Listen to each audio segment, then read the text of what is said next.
Ang ating latest update dito kay Honor ngayong April 18, 2024.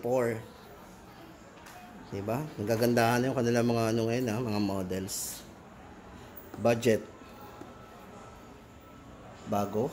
At syempre guys, yung bago din. Hello guys, para sa latest update natin dito kay Honor ngayong April 17. Ito na po guys ang ating latest update. Ito guys, medyo marami-rami yung kanilang mga display dito Tapos guys, ito nga pala yung kanilang X9A.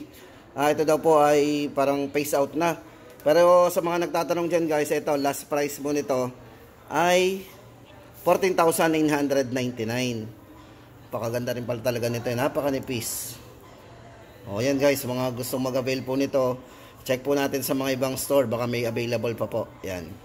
14,999 daw po. Pero syempre guys, depende yung sa mga pupuntahan natin Kaya kailangan yung mga legit store, punta kayo sa mga mall. Yan.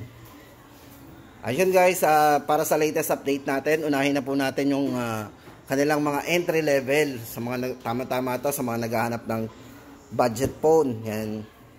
Guys, dito kay Honor, ito Honor X5 Plus. Yan, ito po yung pinakamura nila. Bali ito guys, naka 4GB RAM, 64GB internal storage. Pero guys, no worry naman kasi expandable naman po yung memory nito. Pwede pa natin itong lagyan ng extra memory card. Yan guys, para sa latest price update natin dito, 5,499 po ang price nito. Honor X5 Plus. Yan. 4GB RAM, 64. At para po sa specs guys, check po natin sa screen. Ilalagay na lang natin sa screen.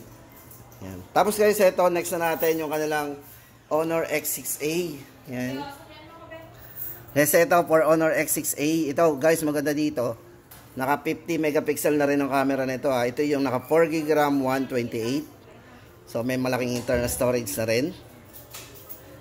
Yan, ito po yung mga specs. Guys, ito 50 megapixel para sa kanyang main camera. Meron na rin siyang depth camera at macro lens. Then 5 megapixel naman po para sa front camera. At maganda dito guys, meron siyang 5,200 mAh battery. Check muna natin yung camera nito.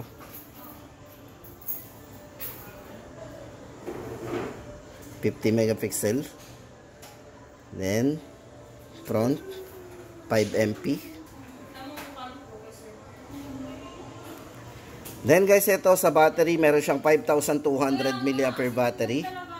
At 22.5 watts Honor Supercharge. Sobrang bilis na rin. Sa halagang 6,990. Para po sa kanyang chipset guys, ito sa mga nagtatanong din, ito ay naka MediaTek G36. Yan.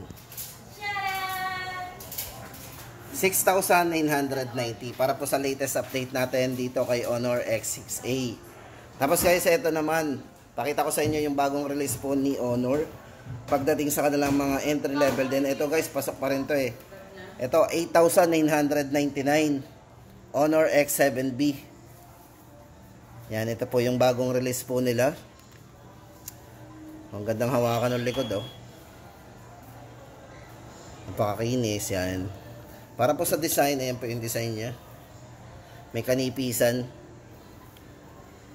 Then guys, ito maganda sa kanya dito, may mataas tong battery. Ito yung tumaas yung battery, naka 6,000 mAh battery, pero manipis. Yung manipis pa rin yung design niya. Hindi naapektuhan yung yung kapal. Then guys, para sa chipset, ito yung naka Qualcomm Snapdragon 680 chipset yung ginamit dito. At naka 90Hz refresh rate na rin po yan. So maganda dito guys, kung naghahanap po tayo ng malaking screen, ito tama-tama sa inyo tong si Honor X7B, kasi ito po ay naka 6.8 inches Honor full view display. So naka full view, may experience natin dito yung full view, kasi nga po ay naka punch hole din yung nito Yan yung screen. Yan laki ng screen, 6.8. Then maganda dito guys, meron tong extended RAM, 8GB original RAM, tapos so extended ng 8, so maximum niya ay 16GB RAM. Tapos naka 256GB na rin internal storage. Sobrang laki na rin Sa halagang 8,999. Ito po yung bago nila, Honor X7B. Tapos check po natin yung kanyang camera, 108 megapixel po ang camera nito. Ayan, para po sa kanyang front at sa back po, check natin. Then maganda po dito guys, yung kanyang camera naka wide angle na din. Naka ultra wide angle po 'yan. Video check din po natin. So meron ding ultra wide angle ang video niya. Oh, di ba?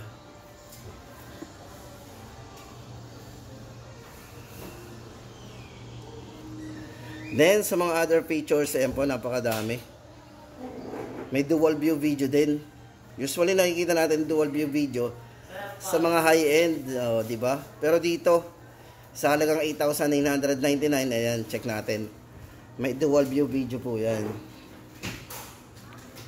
Galing.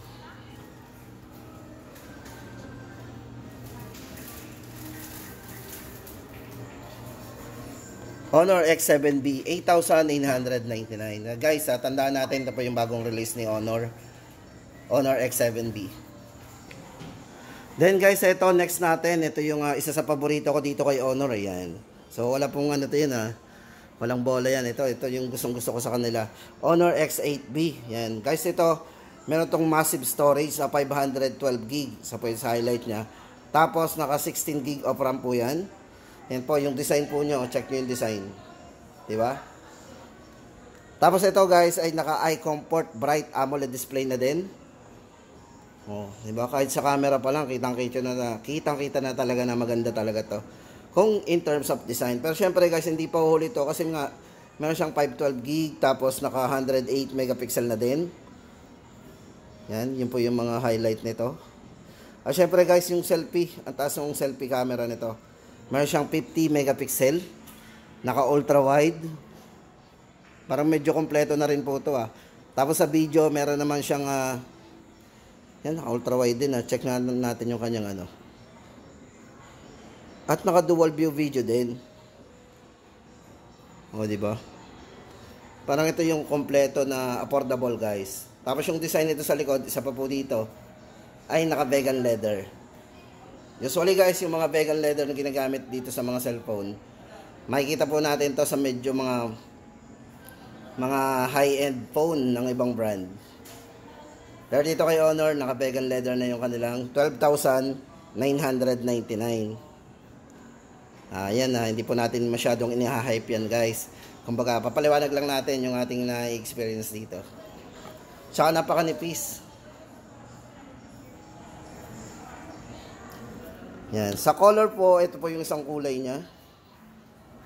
Yan. Parang silver ba to? Yan. Para po sa price natin dito, Honor X8B, 12,999. O, diba?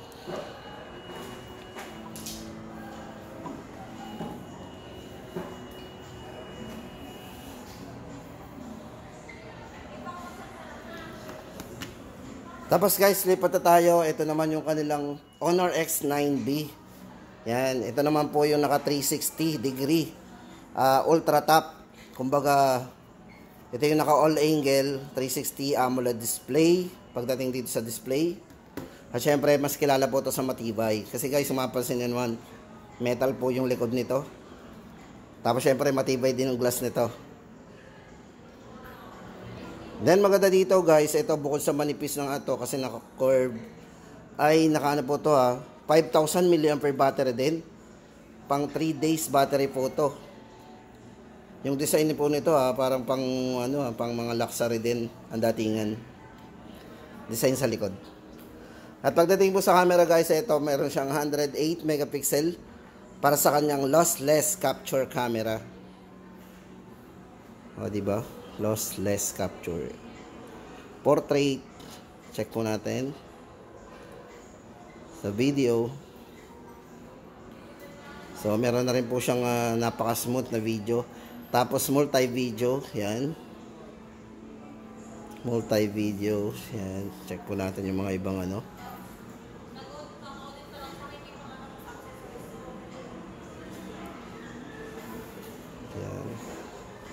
High resolution camera, super macro. Guys, try nga natin itong super macro. Guys, ang mga macro lens po na yan para po sa paggamit nito, ito po ay dinidikit natin ng malapit. So yan po yung paggamit ng macro lens. Yan. Yan po ay pang malapitan. Tapos pipicturean natin yan, syempre. Kung hindi natin mabasa, saka natin i-zoom. Mas malilinaw pa yan, no, di ba? So kung meron tayong mga hindi nakikitang mga sobrang liit na bagay, gamitin natin yung mga macro lens. Yan guys, para sa latest update natin dito kay Honor X9B, 16,999. Ito guys, para sa kanyang RAM, ito ay naka maximum 20 GB of maximum RAM, 256 GB internal storage. Para po sa chipset, ito check na po natin dito sa kanyang screen. Meron yan dito, setting. Yan. Bale guys, ito ay naka Snapdragon 6 Generation 1. Pero maganda dito guys, naka 4 nanometer po yan. Sobrang bilis po niyan mag-response. Ganun niya, pagka 4 nanometer. So check lang po natin kung mahilig kayo sa mga game na sobrang heavy yan. Tama-tama na yun sa inyo. Tapos guys, ito, dito naman tayo sa kanilang 90 series. Ito guys, maganda dito, pares 5G po to. Ito, Honor 90 Lite 5G. Check po natin yung design. Ito yung black. Meron siyang ultra camera na 100 megapixel yan. Ito po yung isa pang color.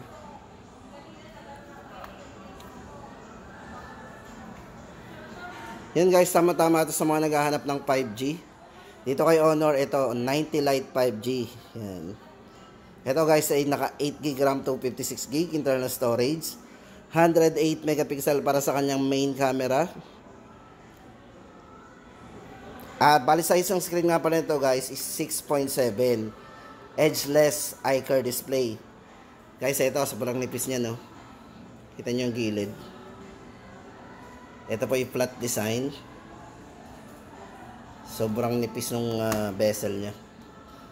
Para po sa latest update po natin dito guys, 12,990. Bali ang chipset na ginamit po dito is MediaTek 6020 5G. Yan guys ang update natin dito kay 90 Lite 5G. Tapos yung kanilang Honor 90 5G, available pa rin po. Yan, kumbaga ito pa rin yung pinaka top of the line nila. Yan. Ito guys, para sa price nito, 24,990. Unang-una po sa highlight nito yung kanyang 200 megapixel na camera. Tapos yung kanyang ultra wide angle po ay 12 megapixel na, sobrang linaw na rin. At yung selfie camera nito, 50 megapixel. At syempre guys, yung chipset 7 Generation 1 Accelerated Edition po ang ginamit. So meron po siyang 12 GB RAM at 512 GB internal storage.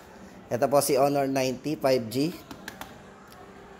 Yan. Pagdating po sa charging guys, 66 watts Honor Supercharge po ang ginamit. Sobrang bilis na rin.